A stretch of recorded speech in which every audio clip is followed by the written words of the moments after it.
Մի կուրիոզ դեպք էլ պատմեմ հետախույզներ Գևորգ և Գոհար Վարդանյանների կյանքից։ Ոստիկանությունը նրանց հաճախ էր կանգնեցրել։ Фон Кирштайн, прошу.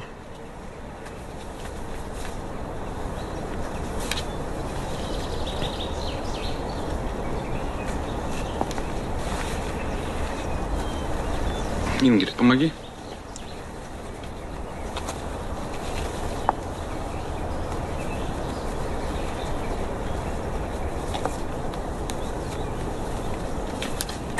Սակայն բացառիկ զսպվածության ու ինքնատիրապետման շնորհիվ ամեն անգամ հնարավորություն էին ունեցել շրջանցել կասկածները։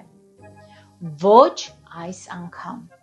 Շատերն են հիշում 1978 թվականին Իտալիայի վարչապետ Ալդո Մորոյի առևանգումը։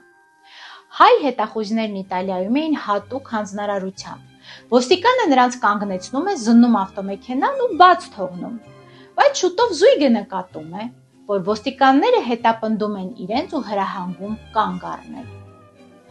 Արյունը սառում է հետախույզների երակներում, սակայն իրենց հատուկ բացառիկ զսպվածությամբ իջնում են ավտոմեքենայից ու զարմացած հարցնում ինչ է պատահել։ Պարզվում է, որ մեքենան խուզարկած ոստիկանը իր ատրճանակը թողել էր ավտոմեքենայի բեռնախցում։